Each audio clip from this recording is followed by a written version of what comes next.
ahead of Chris Crossman. As there's the move. Oh, now that was very close. Going towards the outside into club was Jordan Ruddock on Aaron Walker. They make it nice and cleanly through.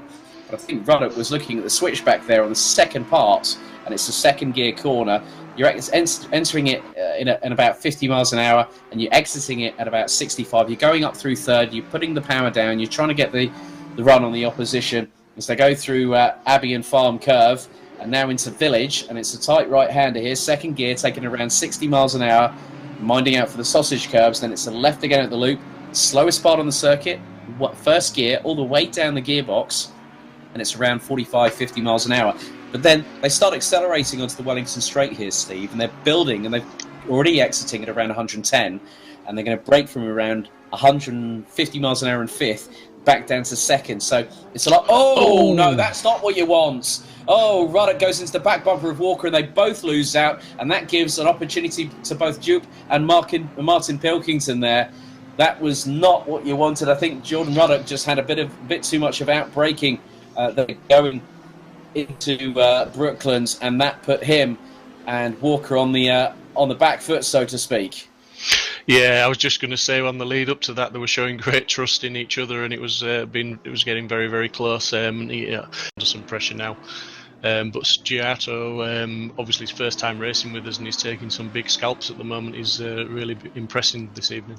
And he's also taking a few wide lines there as well in the process. But I think the thing is he's keeping it nice and clean. He's not trying to do anything untoward and cause any problems for himself in his first SimSport racing event. But Ruddock and Walker still battling away, going towards Brooklands. Now this is where we saw now Jordan Ruddock, as you can see, has learnt his lesson, as in, I'm not going to outbrake myself going into Brooklands. I'm going to make sure it's nice and tidy. I can get a clean run on Aaron coming through Luffield. They're going to exit Luffield now, up the gears, up to third, up to fourth. I'm going to go through Woodcut at around 125 miles an hour across the start-finish line. And again, Walker just seems to be nailing the apexes, nailing the braking points, and also the power out of the corners. And that's quite important with the rear-wheel drive machine. Absolutely, yeah. I mean, you've got to be patient with these guys. You've got to get them on the apex. You've got to wait for it to turn in so you can get on that power as soon as you can. That is scary close. The trust that he's putting in his own judgment there is amazing. It's just talent, I mean, to run as close as that without actually taking anybody out. It's always side by side now. Yeah, down the hanger straight we go. Who could get the run into Stowe? It looks like Aaron Walker. He's about nearly half a car length ahead. Walker will get the inside run. Ruddock's going to try, I think, possibly if he can, through the corner. He gets a great run out there through into Vale. And it's going to be tight going into club, but he's going to go towards the outside. If you're going to think you're going to send it around the outside through club and get the inside run through into that corner, Jordan Ruddock has just absolutely nailed it. And Lukas Kakos just behind. Now, that was very close coming out of club down onto the wing straight here towards Abbey. And Kakos now all the back bumper of Walker. That is going to be for 13th position as opposed to 12th, as Jordan Ruddock now starts to get a breakaway in the pit. So I think probably I think really with a lot of drivers not having made their second stop yet, I mean including these two here, James Hartnell and Jordan Ruddock, two Ferrari 488 GT3s battling it out over what is fifth on the road.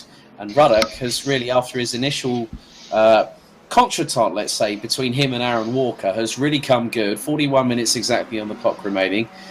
He's really started to come good, and the temperature's now coming up, so it's going to help the Ferraris a little bit here, because he's now going to try and see if he can put the frighteners on James Hartnell. Track temperature 21 degrees, air temperature 17 degrees, so it's probably, with the way that the weather is looking at the moment, it's looking a bit cloudy, a little bit muggy out there, but it's helping the tyre temperatures and the brakes for all the drivers concerned. Yeah, absolutely. It looks like Jordan's going to maybe try and make a move here. He's tucked right up behind James and in the slipstream. Yeah, down hanger straight, heading towards Stowe. Pulling to the outside is Ruddock. And he's going to try and sweep in. It's a really good judgment call there, as they're now going to go through into Vale. He's about half a car length behind Hartnell, down into club. Now, is he going to do a repeat of earlier? He is. Can he get it done, though? That's the biggest thing. No, he runs a little bit wide. Oh, a little bit of front wing panel bashing there but Jordan Ruddock does exactly what he did earlier on, and he's just done a great move. And here is Lukas Kakos. Kakos again, he's come from absolutely nowhere. I mean, the the Lamborghini has been scything its way silently through the field like an Italian assassin, and has just really done a great job as Rich Smith comes in for the final time in the Lexus RCF from what is 15th on the road. So great job there, Steve, wouldn't you agree, from Jordan Ruddock? Absolutely timed it well. Absolutely, it's perfect. It was almost a carbon copy of the move on Walker earlier on, although the little bit of paint was traded there, but I think that was just a bit of race rub in there, nothing too dramatic. But yeah, 45 points. Abdoulaye Diop will very shortly be across the start-finish line, our third place finisher here. And Joao Diaz very happy, flashing the lights in 23rd. 26-year-old from Portugal.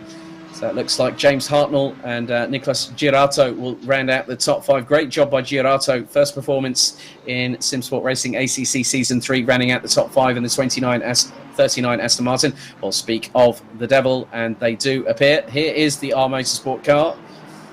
And look how close Kakos and Ruddock are. It's not over yet here, Steve. My goodness.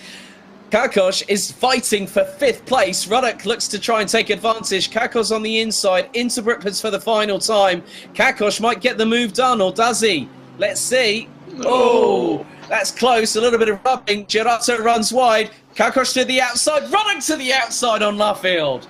Can this be 2 abreast across the start-finish line? If it is, I think Ruddock's going to have the run out of the final corner. He does. Oh, he turns him! He turns him on the final corner! Ruddock denied 6th place by Girato for the moment, but I'm sure that might be investigated post-race.